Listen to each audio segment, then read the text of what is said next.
Good morning children. మనము 10వ తరగతి పాఠ్యపుస్తకంలోని భూమిక పాఠాన్ని గురించి తెలుసుకుంటున్నాము.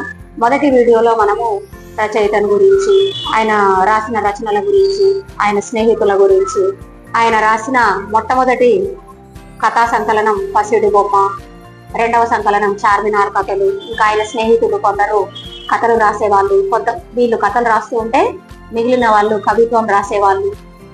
నిజాం రాజుల పరిపాలన నుండి హైదరాబాద్ రాజ్యం భారత యూనియన్ లో కలవడం, వీటన్నిటి గురించి మనం తెలుసుకున్నాము.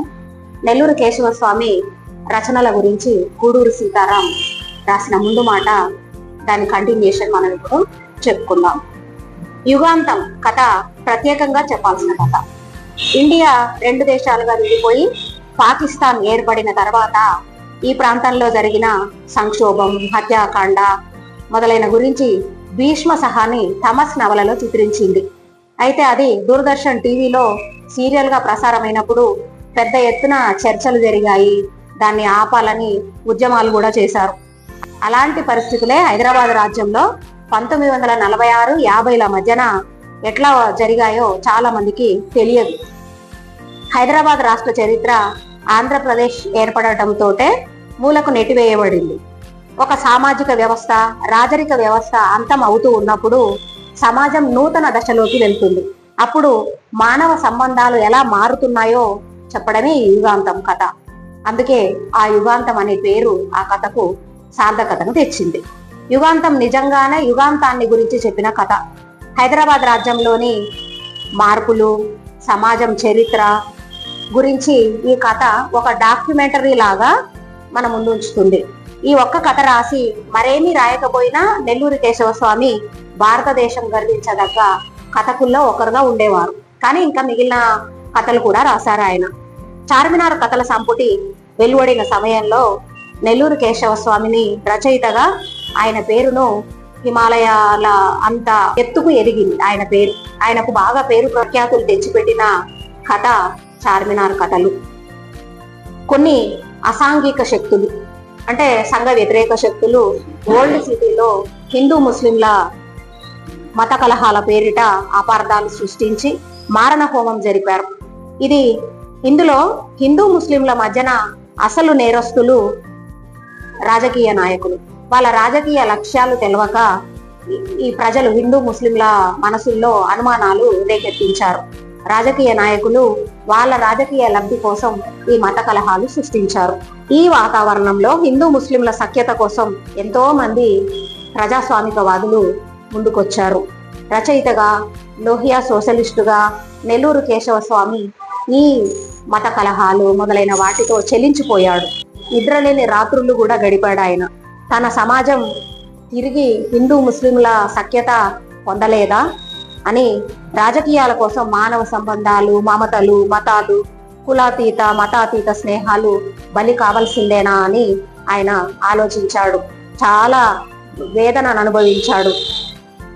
ఓల్డ్ సిటీ జీవితాన్ని చార్మినార్ కథలుగా తీసుకువచ్చారు ఆయన. ఇలా ఒక సామాజిక శాస్త్రవేత్తగా ఆయన సమాజంలో జరుగుతున్న మానవ సంబంధాలను బలహీనపరిచే వాటిని ఈయన నిరసించాడు. చార్మినార్ కథల్లో ఆయన మానవ సంబంధాలను మెరుగుపరచడానికి, హిందూ ముస్లింల మధ్యన సఖ్యత కూర్చడానికి తన కథలను ఒక ఆయుధంగా చేసుకున్నాడు.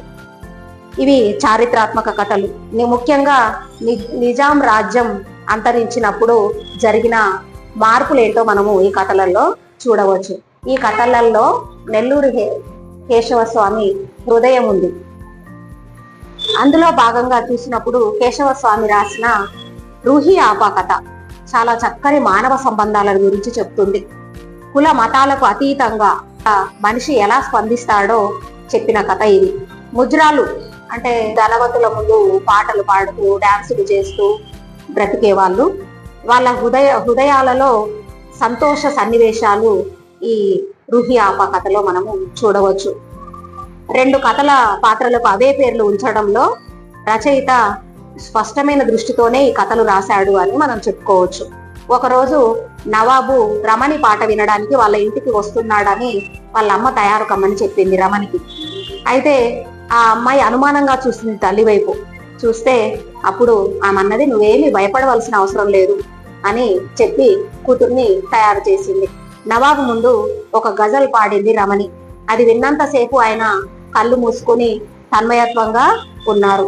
నవాబు అన్నారు, నీకు నెలకు 1000 రూపాయలు భరణం ఇస్తానని, వారానికి ఒకసారో నెలకొకసారో ఆ నవాబు గారి భవంతికి వచ్చి 1 గంట 2 గంటలు ఉండి వెళ్ళాలని చెప్పాడు. చెప్పి ఇంకా ముజ్రాలు వేరే వాళ్ళ ముందు ఈ ప్రదర్శనలు ఆపివేయాలని చెప్పాడు. కావాలంటే రేడియోలో ప్రోగ్రాం ఇవ్వచ్చని తల్లి కూడా చెప్తుంది. అలా ఆ రోజు నుంచి రమణి రోజువారీ దినచర్య మారిపోయింది. ఒకరోజు నవాబు గారు, నీకు ఈ పేరు బాగాలేదు, రమణి అనే పేరు కంటే నిన్ను రూహి అనే పేరుతో నేను పిలుస్తాను అని అన్నాడు. 2 సంవత్సరాల తర్వాత ఆ నవాబు కొడుకు రూహికి ఎదురవుతాడు. నవాబు ఊరుకు వెళ్ళిన సమయంలో చిన్న నవాబు సలీం రూహిని ఇంట్లోకి రమ్మని ఆహ్వానిస్తాడు. రూహి అనుమానిస్తుంది, కానీ సలీం ఆమెను లోపలి గదిలోకి తీసుకెళ్తాడు. అక్కడ ఒక పరదా వేసి ఉన్న ఫోటో చూపిస్తాడు. ఆ ఫోటో అచ్చం రమణి లాగానే ఉంది. ఆ ఫోటో చూసి ఆశ్చర్యపోయింది రమణి. అప్పుడు సలీం చెప్తాడు, ఆమె మా అక్క, మరి నేను అక్క అని పిలవచ్చా, నాకు అలా పిలవాలని ఉంది అని అన్నాడు.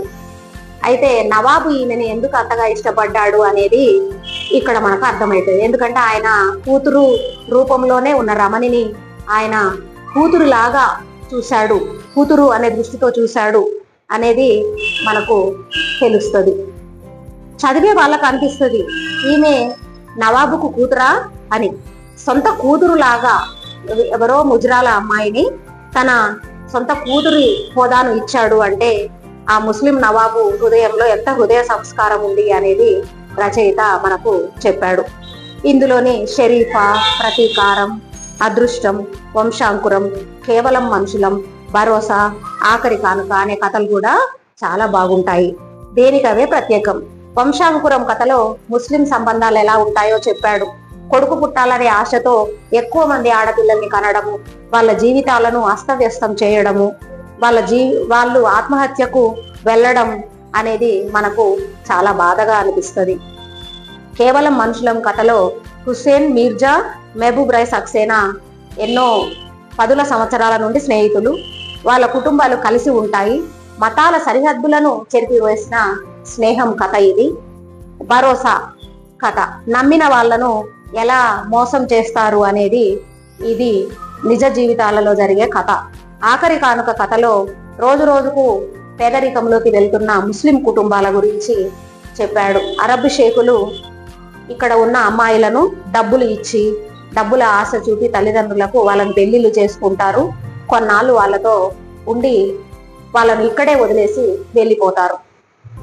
ఆ విధంగా తల్లిదండ్రులు తమ పిల్లల్ని అరబ్ షేకులకు ఇచ్చి పెళ్లి చేసి ఎంతో కొంత డబ్బును పొందాలని చూడడం ఈ కథలలో మనకు తెలుస్తుంది. అది వాళ్ళ బీదరికం వల్ల వాళ్ళు ఏం చేస్తున్నారు అనేది వాళ్ళకు విచక్షణ లేకుండా ఈ విధంగా తమ పిల్లలనే ఈ విధంగా అమ్ముకుంటున్నారు అనే విషయం ఈ కథలలో చెప్పాడు.